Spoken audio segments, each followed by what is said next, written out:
Life。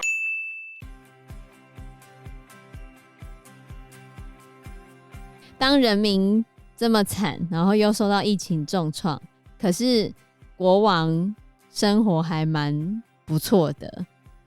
而且国王在2018年的时候跟我们的华航买了一个空中巴士客机，当成他自己的50岁的生日礼物。Hello， 大家好，我是 Joe， 我是 Fana， 我是 Anna。恩施瓦蒂3世他有15名妻妾啊，35个孩子啊。可是他爸爸更夸张，他爸爸是有99个妃子，250个子女。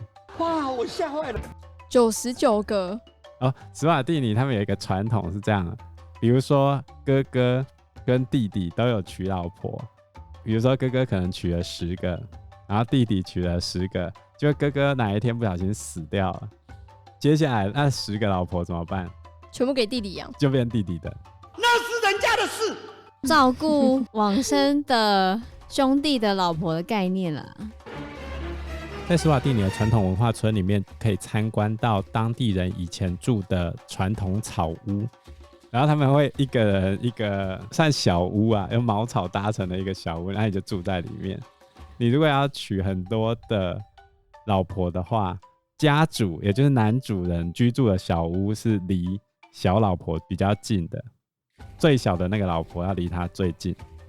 非洲有其他地方也这样，但史瓦蒂尼也是这样啊。意外不意外？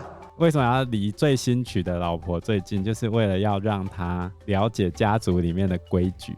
要以和为贵，不要搞窝里斗。让他先熟悉，这样子吗？对，所以他会离最新娶的那个最近。史瓦蒂尼是个很典型的一夫多妻制的国家。所以这样就要一直盖那个草屋是吗？对啊，娶越多就要盖越多，而且钱都算在男生头上。当然啊，你要有钱你才能一夫多妻啊。莫忘世上苦人多，穷人其实就没办法了。2010年的时候，恩史瓦蒂3世他来台湾访问的时候，结果他的第12位妻子跟他们的司法部长在旅馆被警察抓奸在床。他在参访他的王妃在史瓦蒂尼国内被抓奸在床。当假的看你就不会执着，假的你会马上关起来，假的。哎呀，我眼睛业障重啊。然后王妃就被太后软禁。所以你去他们的所有公共场合，他们都一定会出现3张照片。第一个是国王，然后再来是王太后，然后第3张就是那时候的总理是谁这样。所以他们是一个很典型的君主专制国家，蛮有趣的。而且他们的首都还有肯德基。为什么没有肯德基啊？吃到肯德基，而且他们有一个非常有名的芦苇节，闻名全球。芦苇节是什么？就是他们在芦苇节的时候，全国的少女都会去那个盛会，其实庆祝芦苇成熟。然后因为芦苇可以编成各种生活的用具，在这个时候献上芦苇是作为对王室崇敬的一个大型典礼。然后因为全国少女都要盛装出席，国王也曾经在芦苇节的时候找到他的妃子，爱怎么做就怎么做，自由发挥。通常史瓦蒂尼要选妃的时候都会举办这个祭典，不见得是故意选妃啦，但是可以趁机选妃就对了。从全国各地会挑选国中左右的，像他的那个外遇的妻子，就是在这个芦苇节里面挑出来的，被他娶的时候是16岁。女生要被挑的时候，下半身是穿珍珠裙，然后上半身是没穿的，然后一个一个从国王面前走过去让他挑。人是感情的动物，不要太多邪门外道的思想。他大概会从全国各地挑大概2万人2万他要人，看多久？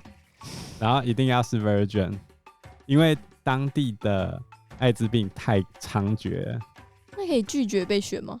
不太可能。不太行，因为他们是君主专制政体哦。对，所以国王有绝对的权威。那可以骗他们自己不是处女吗？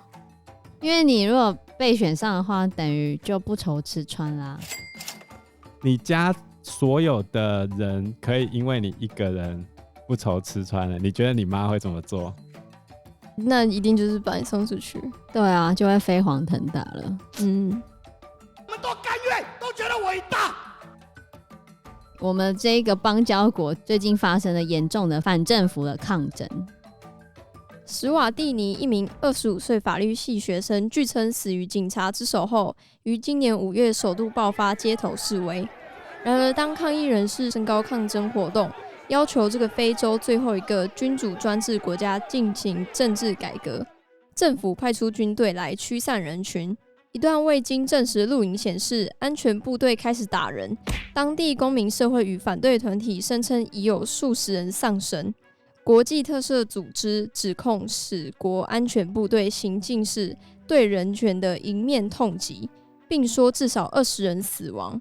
但使国政府则表示，目前为止没有接获官方通报有任何伤亡。简单来说，就是史瓦蒂尼里面一直有废除君主制的呼声。那美国有一部分的智库认为，这中间是有中国在煽动的。因为其实台湾跟史瓦蒂尼的邦交就是单纯系于恩史瓦蒂这个国王身上，只要把恩史瓦蒂拉掉，台湾就会失去非洲最后一个邦交国。而且他超挺台湾的，中国再怎么讲他都是挺台湾的。他本不见欸。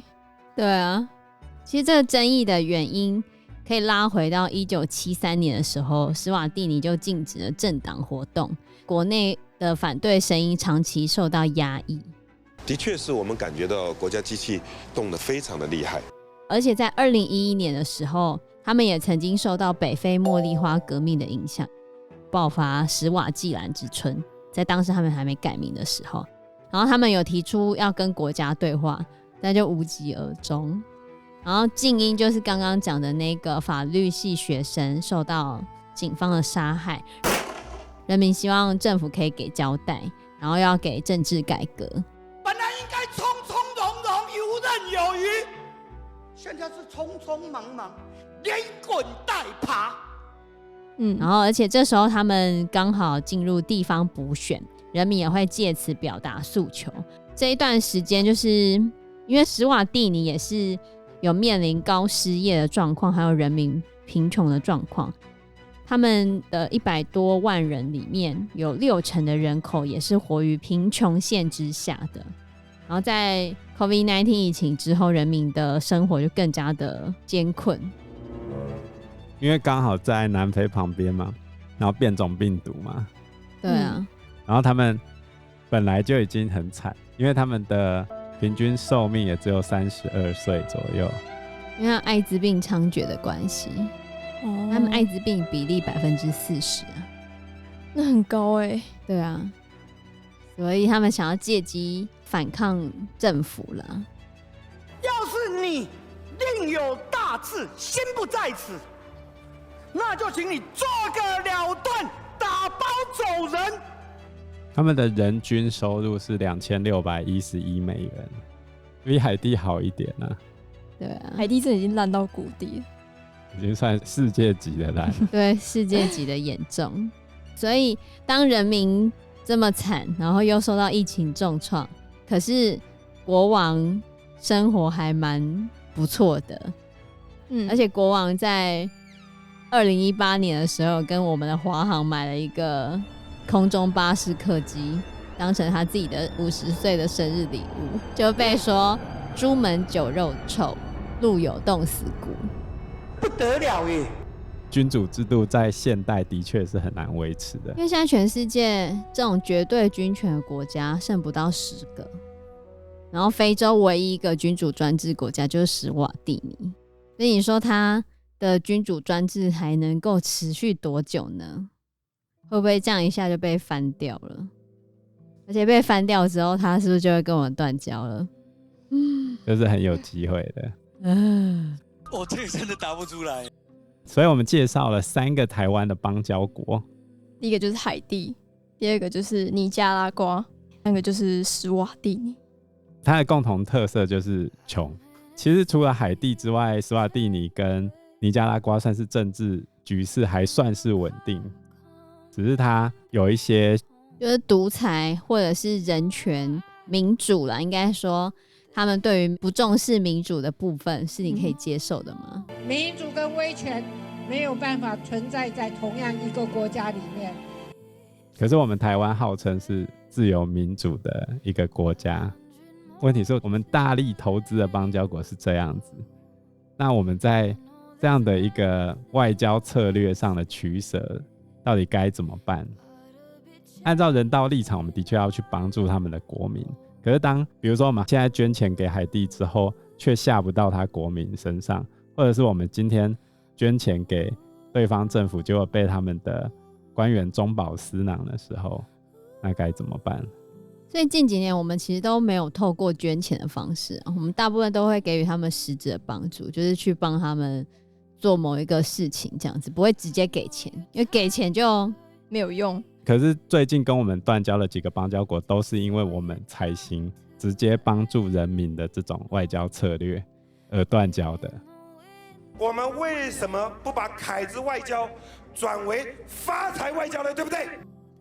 对，就是因为我们不给他钱，就跟我们断交。上面人拿不到钱就不爽。简单来说是这样子，所以他们跟中国建交之后，他们的人民失去了台湾的帮助，但是他们的某些政府官员就更有钱了。这就是目前的世界外交局势的一小部分。目前的国际事实就是这样子。希望有一天我们可以找出一个更好的解决方案。有点困难，希望咯。那我们今天的节目就到这个地方咯。谢谢大家，谢谢大家，拜拜，拜拜，拜拜。